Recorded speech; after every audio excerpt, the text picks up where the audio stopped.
Startup Podcast PH is co-produced by Y Spaces, Apiron, Tuala, Symph, Secuna, Red Circle Global, Maroon Studios, and Aim High. Check out our partners in the description.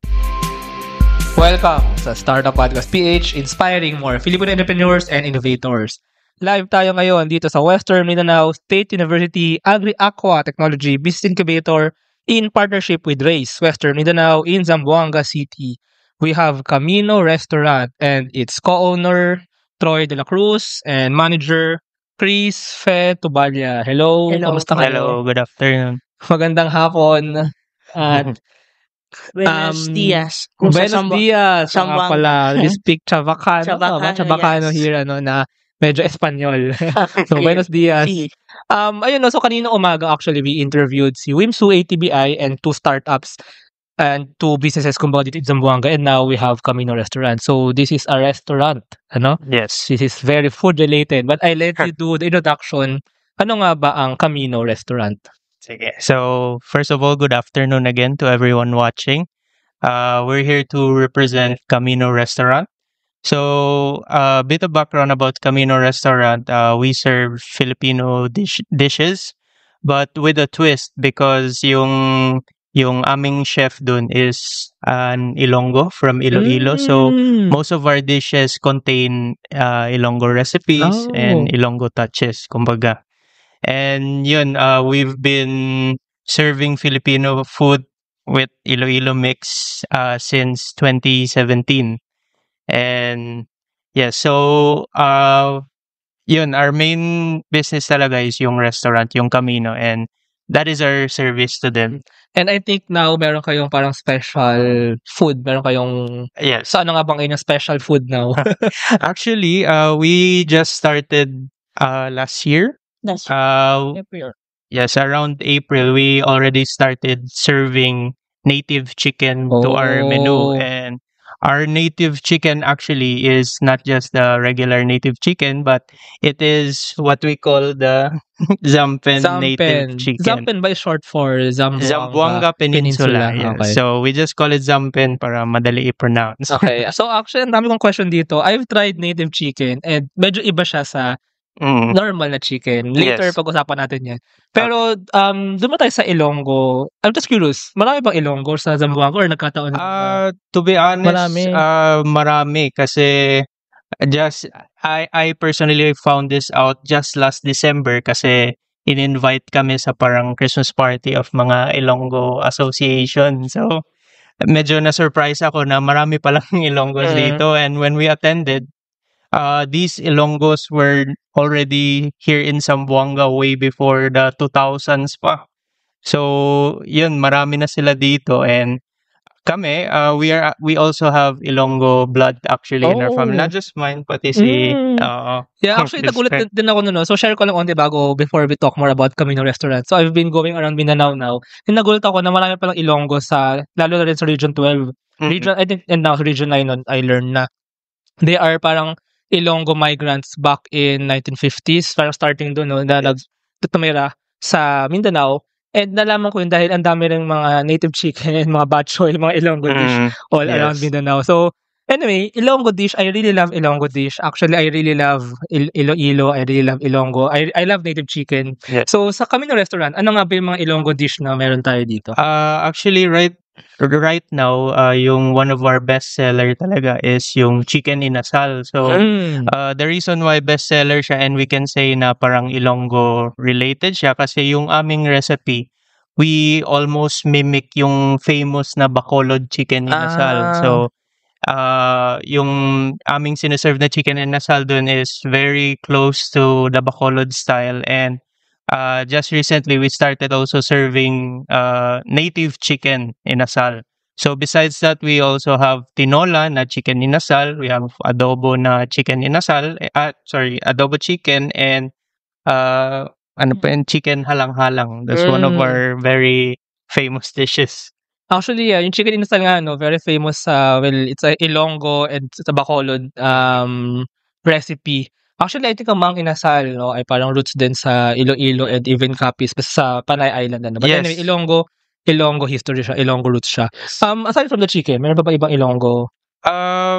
Honestly, before we tried serving also KBL, if you guys are familiar, pero medyo nagkakaproblema tayo sa supply ng Kadyos because it is native to Iloilo and it's not easy to come by actually, and hindi rin siya basta-basta pwede to grow here. So besides that, actually not all our menu is Ilonggo based. We still serve the usual crispy pata, lechon kawali, and so on. Yung kakaiba lang siguro is since our chef is from Iloilo, he sometimes try to add his own recipes into the food. So parang kakaiba pa rin yung taste, kumbaga. And by the way, so the restaurant is nasaan nga ba siya? Our restaurant is located sa MCLL Highway sa Bualan. It's just before the Nissan showroom. And also just curious kasi so si Camino ay incubated ng Wimsu ATBI and parang Wimsu ATBI helps this agri businesses So what was like the I think Wimsu ATBI has this innovation rin parang something new dito na. So was the something new really like the Ilonggo or the native chickens? So actually, just to go back, we opened at 2017, pero we only introduced native chicken just last year. Kasi the reason for this is because way back during the pandemic, nagka-problem tayo dito sa, syempre the pandemic, maraming mga problems arose, and one of the problems was yung supply of poultry sa Zamboanga. I see. So last year kasi when we decided to do native chicken, syempre nag-research muna tayo paano tayo magana ng native chicken dito. Yun nga, that's what we learned na medyo mababa or mahina yung supply ng native chicken here in Zamboanga. So we decided, yun nga, we still have dishes, we still want to push na meron tayong native chicken sa resto. So we tried to look for ways. So thankfully, itong manager natin, may connection siya that eventually led to the Zampen chicken natin. So yun, it was a kumbaga light at the end of the tunnel na pwede natin i-push through. Kaya yun, tinuloy namin. We went through it. We started the process. Kaya nagka-native chicken na tayo. This is interesting. No, let's go sa native chicken. I love native chicken kasi iba siya eh. Parang actually medyo matigas siya. Parang ramdam ko nga yung protein eh. Ramdam ko nga yung meat ng native chicken eh. But sige, doon na tayo sa supply as you said. Iba ba ang native chicken farm sa like ordinary broiler chicken farm? Actually, there's a difference between the two kasi yung native chicken and yung broiler, what we mean by broiler is ito yung mga chicken raised mainly for meat production.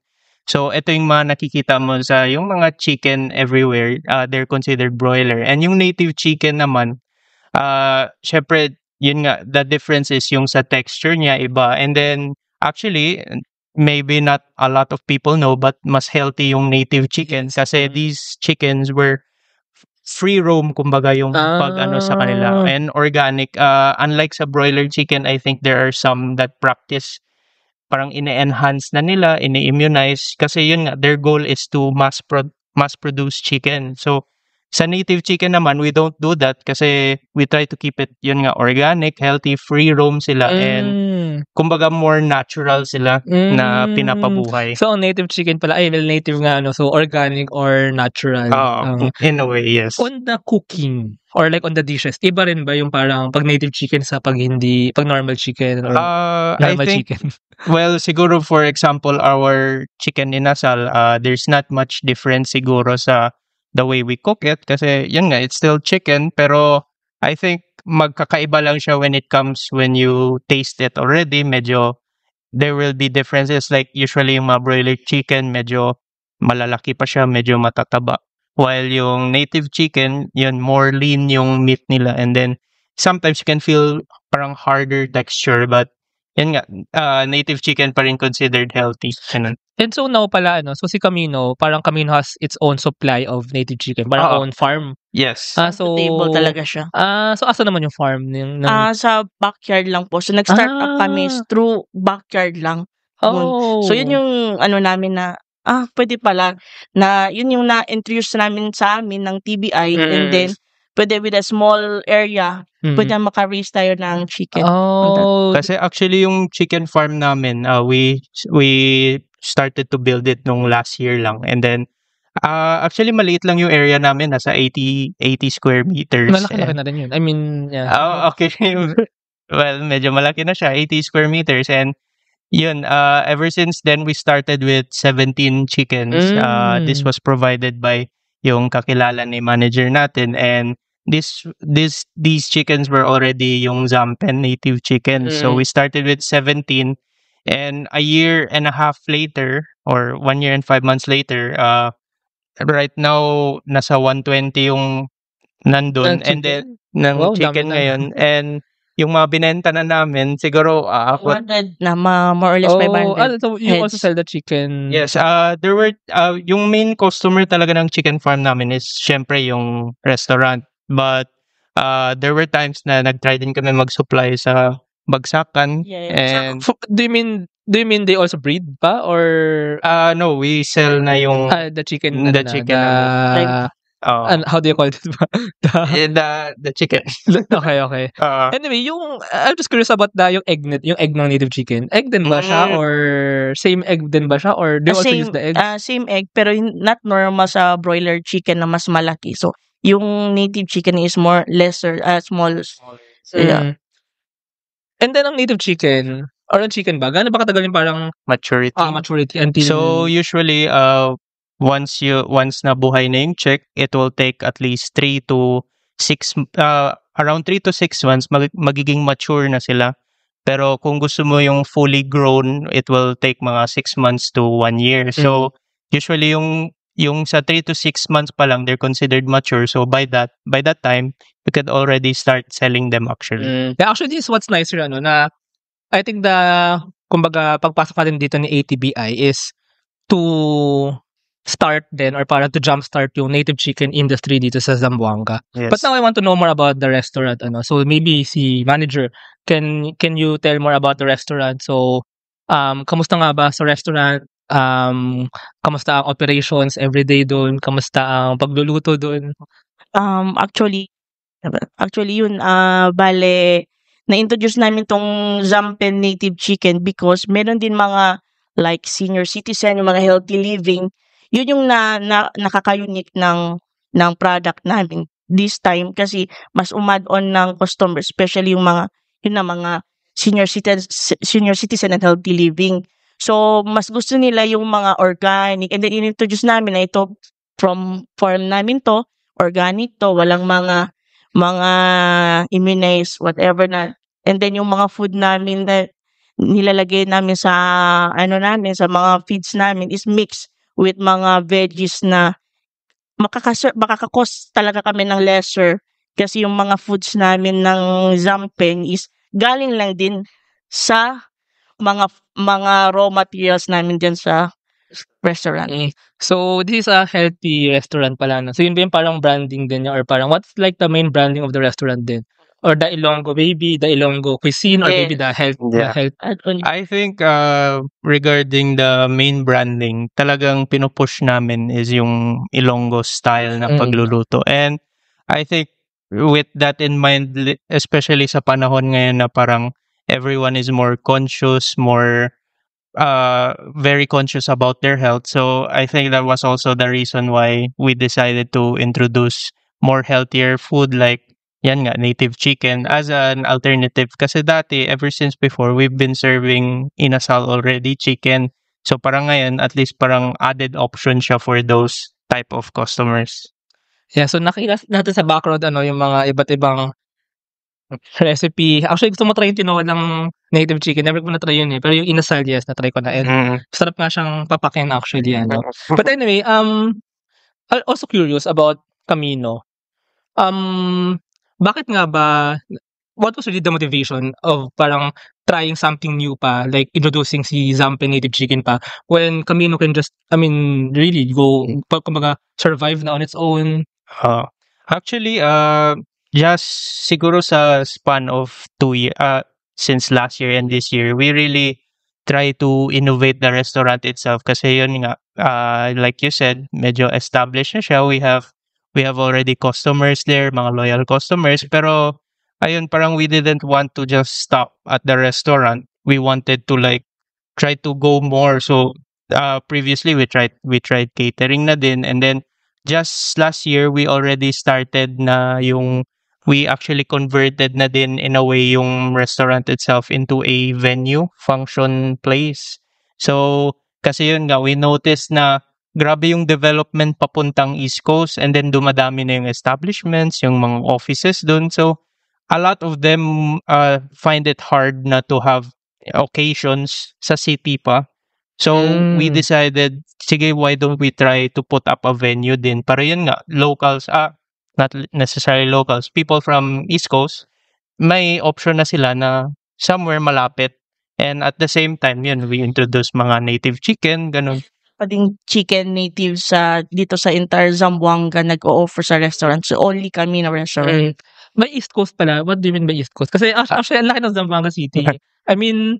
East Coast, I mean like Putik going all the way to like yun sa amin, Bualan. Kasi before, since we've stayed in Bualan since 2007, if you ask me then and now kung ano yung naging difference sa time na yun and today, masasabi ko talaga na dati, lampas ka pa lang ng Divisoria, parang there's nothing there anymore. Pero ngayon, we have IBT doon, Dunkin. So, ang grabe yung development nila doon, especially yung sa Grand Mosque na ngayon na... Yeah, yun nga, yung para sa bago na airport yun, no, before the yun din, airport. na When you're airport. from outside Zamboanga. Yun yung napansin ko dito sa Zamboanga na parang sprawling na rin yung yung growth niya around. That's so, true. I think parang natural din siya na move or parang na growth ng mga businesses na medyo hindi nandun sa parang pinaka-central na city. Nag-expand na yung city.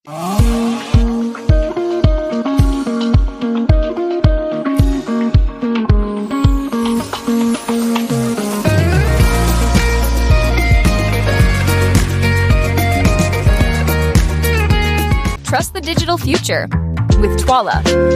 Secure and tamper-proof digital signature. Electronic notarization service. And custom AI agents for intelligent document workflows. Visit twala.io to learn more. In today's digital world, your organization needs more than just technology. It needs a strategic partner. At Symph, we build web and mobile apps that drive innovation for startups, enterprises, and organizations worldwide. Visit symph.co today. Protect your assets from bugs before bad hackers exploit them. And launch your products seamlessly with Sukuna, your trusted partner in cybersecurity. Receive reports in real time and work with security experts to find bugs in your products before others do. Let's make your security our priority. But anyway, going to Camino Restaurant, no? So, can we know some stories behind Camino Restaurant? So, ano nga ba yung parang pinaka-start niya na as a restaurant? And I'm just curious kasi, I'm curious about like the restaurant industry dito sa Zamboanga. So, siguro, I will start with the name, how we got Camino Restaurant. So, actually, yung Camino just doesn't mean as in road kasi nasa highway kami Camino. Actually, Camino in Spanish? Yes. Road. Yeah, El Camino nga pala. Actually, the name really came from this, hindi ako sure kung familiar kayo, yung sa pilgrimage ng Camino de Santiago of Spain. So, yung father ko kasi, way back, actually, hindi na ako sure anong year, but he did the Camino walk, kumbaga, what they call. And parang, basically, yung Camino de Santiago is like a pilgrimage. You walk from France all the way to Spain in, kumbaga, tribute kay Saint James. So, it's all very religious type. So, skip that. Yung father ko, after the trip, parang na-amaze talaga siya na it was really a life-changing, And then, at the time, they were also, sila ng mother ko, they were already planning of starting a restaurant. So they decided to name it after El Camino. And since, yun nga, may mga Ilonggo blood na kami dun, so we brought in Ilonggo chefs and everything. So we decided, sige, let's serve Filipino cuisine, pero with an Ilonggo twist, kumbaga. What year nga nag-start, si Camino Restaurant? 2017. So back then, 2017, what was the restaurant like comparing to what is it now? Parang just to see the growth maybe. Yeah. Well, siguro nung 2017, it started off as yun, mainly restaurant lang talaga siya. Actually, we did not expect a lot out of it. We just want, sige, patayo tayo ng restaurant. But later on, syempre, we see the trend, dumadami yung customers, maraming nag-i-inquire. So, pumasok na kami sa catering, ganon. And then, we also tried bidding na din. Sumali kami sa mga field government. For catering sa mga service. government na mga, Yes po. oh wow, like madami yan. sa DA, sa Mas more income. Ano mga usually mas sa bagay. Actually, catering is Catering, a big yeah. ano yan. Oo. Revenue share usually ng mga restaurants. But anyway, for those catering, ano usually parang pinapa-cater na mga food? Pack lunch para sa mga activities Native like chicken na rin or ano? yung native chicken at that time wala pa yung Okay. native So chicken. ano yung parang Like mga kung ano yung mga fried chicken short order. okay, So okay, yung okay. may veggies na so parang 3 menu, 3 variants and 1 rice. Yun yung mga mostly kinikater namin. And I'm thinking here kasi maybe let's go just sa catering. I'm very curious on that aspect eh. Aside from the bidding I think people or businesses or organizations will want to get your service because of your of course taste, but I think also because of your reliability service. What do you think about that? Parang ano yung kasama ibang restaurant sa catering eh. So sa catering sa tingin ano yung parang what gives the edge on catering? I think what really started siguro sa catering is syempre we started by offering it sa mga kilala lang ba na may parties kayo, we can cater for you, and then they will ask, may catering pala kayo, ano yung foods niya? So syempre we introduced the restaurant, so that restaurant serves cater already. So ayun, I think through that starting point bigla siya nag-spread, pupunta na like our location mismo is near Toyota, near Nissan, near Wilcon, near City Hardware. So, from time to time, may mga events sila or just mga birthdays, dyan sila nag-order sa amin. Sometimes yung mga pack lunch, sometimes yung mga putahe-putahe talaga. So, I think that's really how it expanded through word of mouth talaga and through our location mismo. It was actually I think the location din kasi tama ba ang iniisip ko na parang maybe in your location na medyo labas parang onte sa Zamboanga, yung parang outside the central. Yes, actually kayo yung naunang parang restaurant doon na yeah. Kasi actually when we started that nga nung 2017, I invited some of my classmates to eat doon and they were asking saan yung restaurant. Sabi ko sa Boalan. So hala, paano tayo pupunta doon? Parang ganun ba? So people consider malayo talaga yung restaurant. So yun nga, parang wala. Over the years, pahinay-hinay naman din pumupunta yung development palabas. So, I think it's bringing more and more customers in since marami na din tumitira dun sa area namin. Ganun. Bakit pala din yung restaurant? Doon ba kayo nakatira?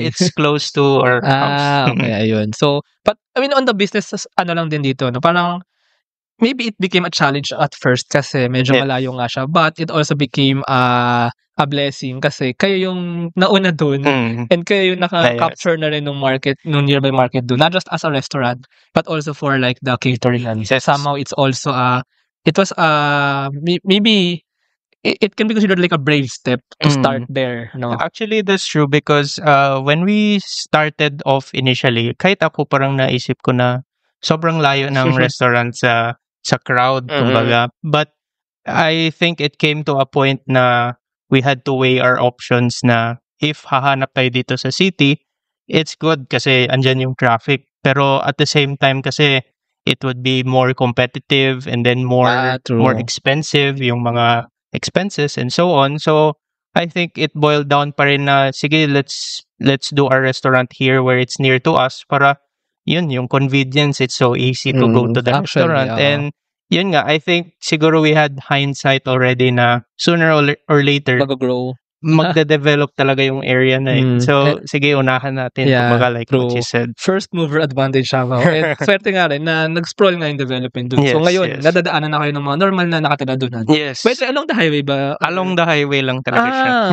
So, pagka galing ba ako kasi may pinadaanan ko yan kasi baka hindi ko lang napansin pa. Kasi nag-bus nga ako galing Pagadian. So, papunta sa actually nag-stop ako sa terminal. Malapit na doon. Malapit sa terminal, sa bus terminal. Okay, sige. I want to go. Maybe pag paalis na ako Mamaya, ng sir, kasi city. hindi man namin nadala yung Sige, nga, sana meron tayo doon native chicken, ano. Meron nadala eh. Mas maganda yung fresh talaga, mainit-init pa, tapos kainin nyo, diba? Mukbang na naman tayo dito. Pero actually, I think kasi, like for example me, in Manila, hindi ganun ka known ang native chicken dun eh. But nung nakain ko siya, kasi iba siya actually, parang, and yun nga, organic actually pala siya. So I think, we should also let more people know pa about the wonders of native chicken. Baka naman bigla yung mga ibang tao kasi medyo matigas siya pag kinagat mo. Kasi, well, because nga, hindi siya yung organic siya, basically. Hindi siya processed, kumbaga na. And I think ang difference din kasi na, yun nga, masasabi natin na medyo matigas yung native chicken. Kasi, I think, for broiler chickens, mas maaga sila kumbaga binebenta, while yung ating native chicken kasi parang pinapamature talaga nila, so that was one of the reasons bakit yung texture niya is medyo rigid na compared sa broiler. Pero yun nga, fully grown sila, and with how they were raised, very organic, very natural, kaya mas ano siya. So anyway, dun sa restaurant again, so ikaw sir ang co-owner or co-owner kumbaga. Kasi actually, yun nga, yung owner talaga is my father and yung mother ko. And ever since I came back here from Iloilo, kasi doon ako nag-college eh. Saan doon? Sa Central Philippine University, CPU. Shoutout sa, may tibay na rin dyan, si Pugad. Shoutout sa CPU. So, yun nga, when medyo nakagraduate na tayo, and I took up entrepreneurship in college, so parang instead of starting a business, I wanted to check muna yung businesses ng family ko. So isa na yan yung business, is the restaurant. So I just try to implement some things that I know or I can suggest. So ikaw din ngayon ang parang nag-manage as a business ng restaurant? I think in operations wise, si Ma'am Crispe pa rin, but in terms of like innovating, in terms of marketing, I think that's where I step in more kasi I try to introduce marketing strategies. So, who decided to venture into the native chicken? Kasi it's a decision at the end of the day. Actually, this native chicken was really the idea of yung mother ko and si Ma'am Crispe. Kasi yun nga, sila yung naka-experience talaga na syempre they want to innovate din, and then they want to introduce new products, ganun. So yun yung na open ko kasi yan sa may seminar ako inattend ng DA, and then yung after pandemic, yun yung research nila, nagkulang pala yung supply natin dito sa not only in Zamboanga. So parang food security, gusto ng DA na magiging tayo sa mga poultry products natin. Yes, that's nice. Kasi marami ng tao pero less yung natin, yung supply. So nakakatakot, especially in pandemic that time, doon tayo na alarm. Na-realize. Yeah, actually that's actually wonderful, and yun nga yung mga efforts din nila, Race, nila DA, DOST, in doing these efforts na kumbaga this is more than innovation eh. This is actually securing na may pagkain tayo dito. Kasi aside from the restaurant lang, this is not just about coming to restaurant. Yes. It's about the supply ng native chicken or ng food na kakainin natin in the future. So, kumbaga, here, the mission is not just to introduce a new dish sa Camino, but also to make sure na sustainable yung dish na yun, and may makakain ng mga taga-Zamboanga. Yes, tama. But anyway, Ma'am Crispe, so ikaw naman po, ano yung naging story mo naman into being part of Camino? Yun na po, bale, inintroduce ko yan, parang syempre nag-gather ako knowledge, and then introduce ko kay boss namin, sabi ko, ma'am, ito yung, kasi always after seminar ako man nag-a-attend, and then yung mga data or gather ko, so inaano ako sa boss namin. And then yun, sabi niya parang interested siya. And then sige, magandang business. So daw parang, sabi ko ma'am, poultry products, yun. Then so yun, maghanap ka daw ng native. And then sa timing kasi yung friend ko na which is a DOST employee, and then he's one of the incubated din sa Zampen, and then introduce na yung namin, yung chicken. And then parang interested talaga ako. Sabi ko, ganda. kasi ito daw yung talaga yung research ng Wimsu talaga, yung originated talaga dito sa Zamboanga. So, okay. yun. So, yun, sinabi ko kay Madam, and then yun na, 17 heads kami. Na-try kami. Actually, yes, but that's a big decision kasi you started sa restaurant, no? Restaurant lang talaga, walang farm, ano? Walang farm. So, this is called backward integration, na parang you also have production ng parang supply mo, which is the chicken nga, ano? Kasi it's kind of a big move din I mean, di ba, you have to invest pa. How was that business decision? I mean, how was that taking? That was a risk also, So, on our part naman, kasi yun nga, we always try to innovate, and yun nga, one of the innovative ideas was native chicken. So, if we depend solely sa mga suppliers here in Zamboanga, which we realize ngayon na konti lang, so we would rather start talaga from scratch, from the source. So, which is to start our own farm talaga, to be the one to supply for the restaurant, and if everything goes well, expand to supplying for everyone else ng kailangan. Yeah, because this is like an expansion of a business, investment. Yeah, it's a big investment.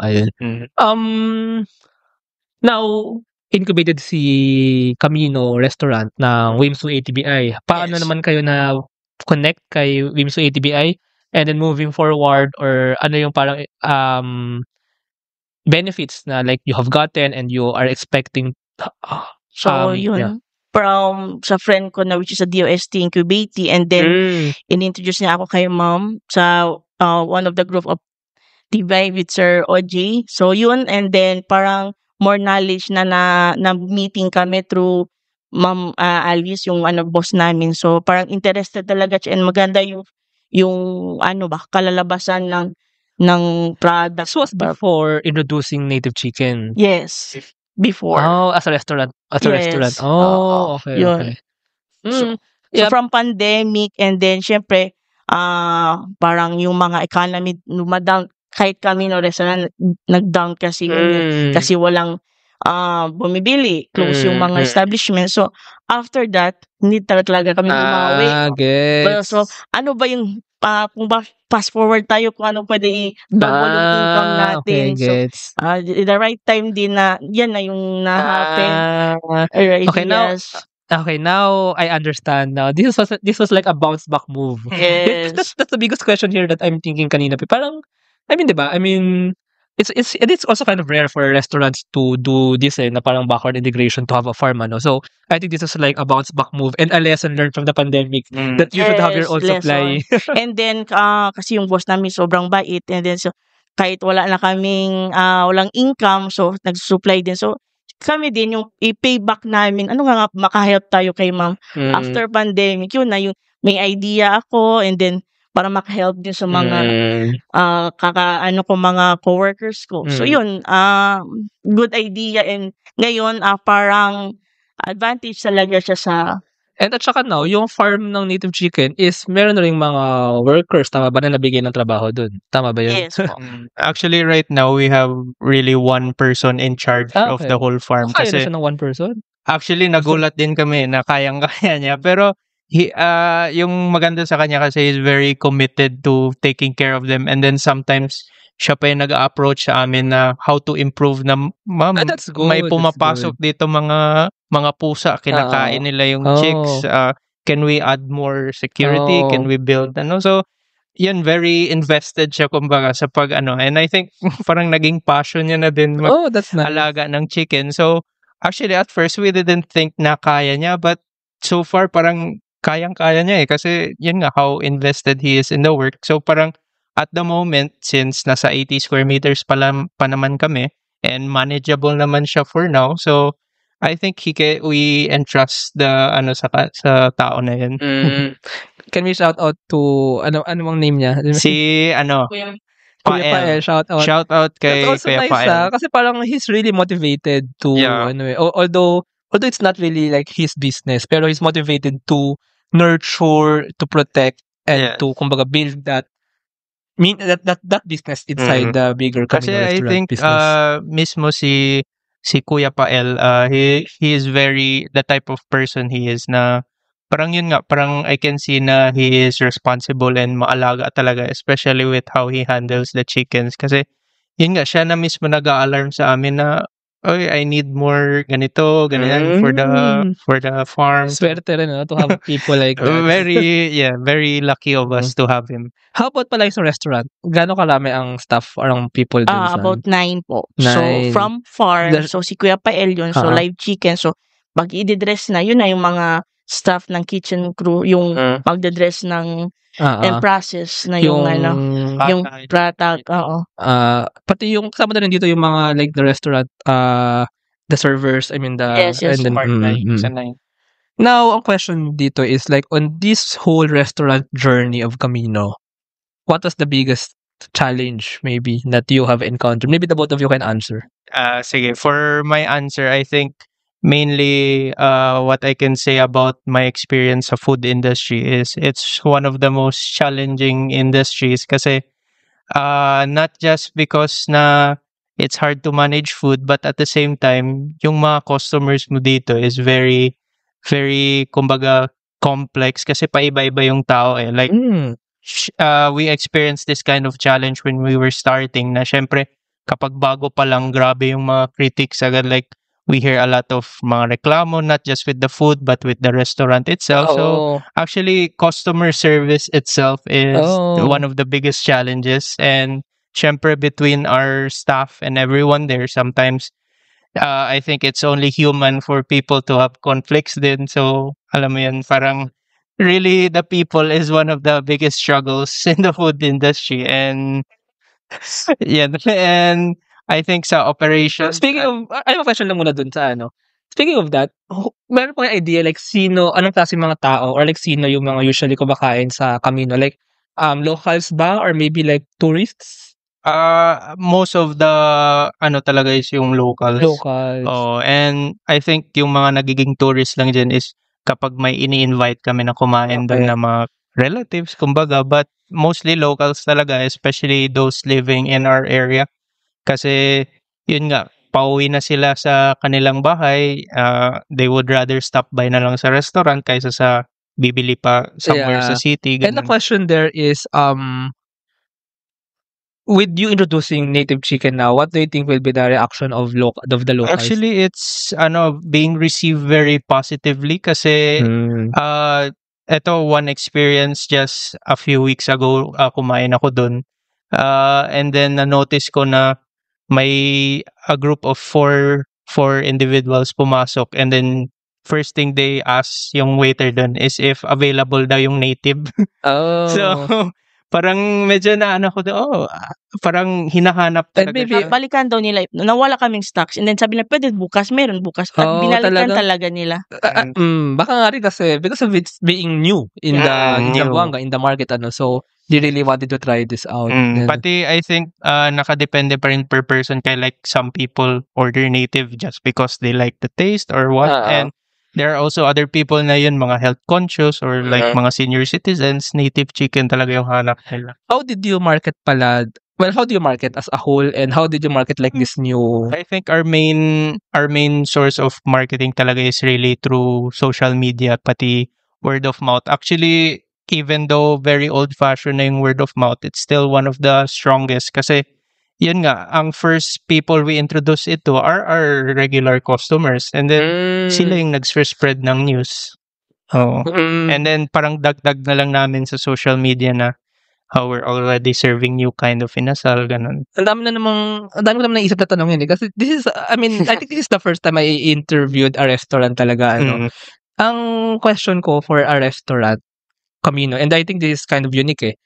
Kasi from Zamboanga, mas marami bang mga loyal like the loyal customer base or like yung mga new na nagtatry? Kasi I think in the era now, in the generation now, parang marketing din yun ng mga restaurants na parang lagi may bagong menu for people to try out something new. Pero meron din mga restaurants na parang really stick with the traditional, with the So kayo, ano ang edge or I think our advantage talaga is yun nga, naka-establish kami ng loyal customers ever since before, and I think sa sales na mismo, it is easier to sell to people who already bought from you kaysa sa new people. So we really try to take care of yung mga loyal customers namin. And then it's their, kumbaga, napunta sa kanila yung pag-spread na lang ng word about sa amin. Kasi sila mismo, they had a good time, they had a good service, so they recommend it to other customers. Kaya that's how we really attract them. So kumbaga yung after sales namin, kumbaga, how we serve them, doon kami bumabawi. Well, that's good, no? So parang go-to na rin talaga kayo ng mga ano. And you have that strong base. And then, nag-sprawl din yung inyong marketing. Kumbaga sa ano.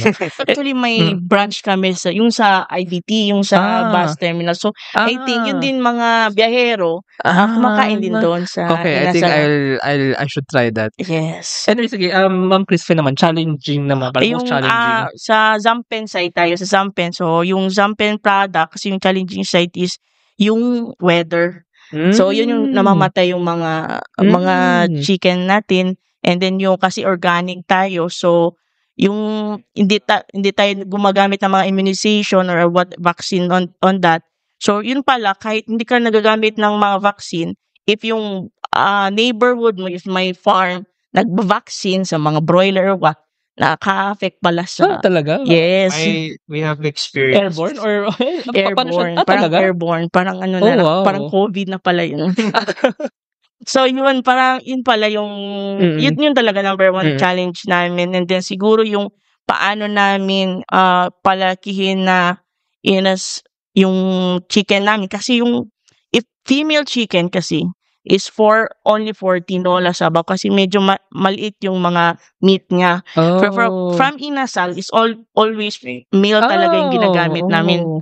Kasi yun parang muscled siya. So, yun mga advantage na yun na yung takot ko, parang mas marami bang inasal kumakain tapos kulang yung supply ko ng male. Ang male tsaka female ba na chicken? I mean, random naman yung pag pinanganak na, pero 50-50 ba usually? Oo, wala naman ultrasound eh. Hindi mo malalaman. Ultrasound, hindi mo malaman. So, iano ko pa kay ma'am sa PI kung paano ba yun? Ano yung strategy na parang, dito lang, male lang. It's a good, mayroon na interview dati, kinokontrol nila yung gender pero hindi chicken. Sa tilapia. Sa tilapia. Kinokontrol nila yung kasi mas malaki yung mga male, mga YY I think hindi natin pwedeng gawin yun with native chicken lalo na kasi organic nga or pero truly factor nga talaga yung gender nung gender.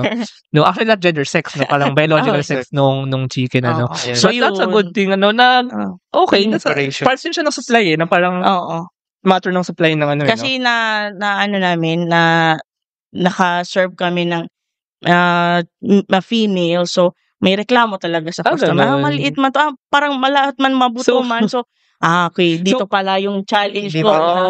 So, kailangan, pantay yung kakain ng tinola, tsaka ng inasal. Yes. Diba? Dapat ganun. So, sabi ko sa mga waiters, so wag lang, dapat may soup. Ma'am, masarap mag-inasal pag may soup. So, para maano din yung, yung tinola, or para least, balance.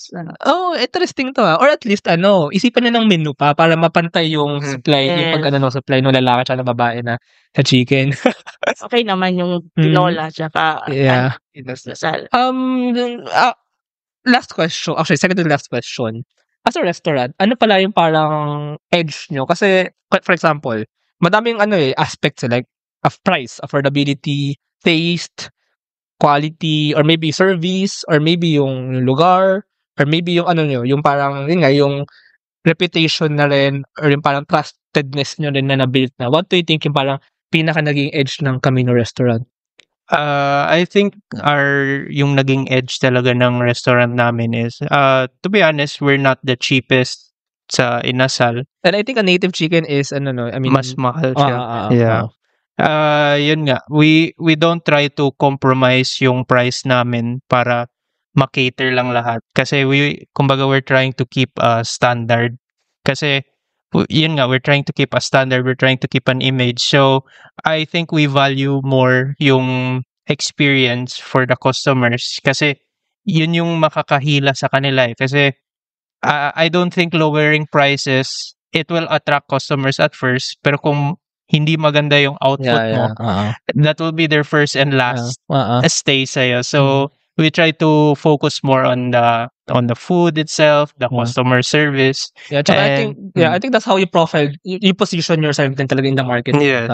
Kumbaga, iba yung market share niyo, no? Doon kayo sa mas Hindi naman kami nag-advertise na masarap at barato. Barato. Parang we try to avoid that kasi yun nga, we're not trying to sell to everyone. Yeah, we have a target market din kumbaga, and we wanna focus on that, and then parang nagiging bonus na yun kasi even though how more affordable you get, it will still fall down to how they experience your restaurant kung babalik. So magkano ang native chicken inasal? Yung native nasa 200 pesos only rice. Sakto siya. Nakakain na rin naman native chicken inasal sa Iloilo I think 200. Mas mahal pa nga may mga 250 pa nga. Yung iba wala pang only rice Kasi only rice na yun yung 200. Only rice. Wow, okay. Makakain. Parang gusto nga talaga pumunta. Invited ka dun mamaya, sir. Mamaya na ba? Mamaya. Pang challenge. Sige. Ayun, ay pinaka last question lang pala. So moving forward, ano ba ang future plans niyo for Camino Restaurant? And maybe magta-try pa ba kayo iba pang mga innovation, maybe iba pang food, I think for the future plans of Camino, syempre we wanna be like, kumbaga kung pupunta ka ng Zamboanga, one of the things you should do is eat here. Kumbaga mga Alabar style na kapag nandito ka. Introduce the tourist talaga kasi yun talaga yung number one para may signature yung gawin natin yan. Which is yung Zampen yung native chicken. Yung signature na gusto namin Actually, nagtanong nga ako sa mga, hindi taga Zamboanga, kung anong dapat kong kainin sa Zamboanga. Well, may nila is si Alabar. Tsaka may isa pa si Knickerbocker ba yun? Anyway, siguro nga next time, dadating tayo sa point na yun. When I ask someone, try nyo yung Camino Zampe native chicken or something like that. Pero, so, I think yun yung ultimate goal. Yeah, tsaka really like a Zamboanga product. Kumbaga, sa Google Maps, go-to na kayo when you go to Zamboanga City, go-to dun sa Google Maps ang Camino Restaurant. Yes.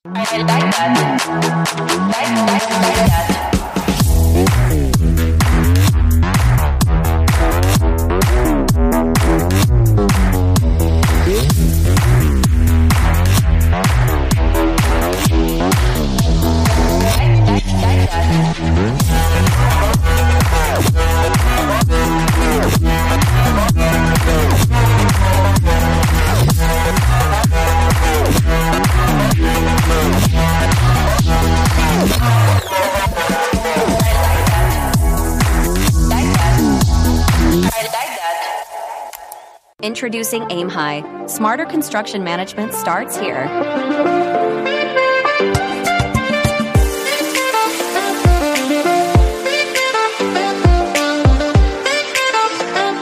Monitor costs and progress with real-time insights.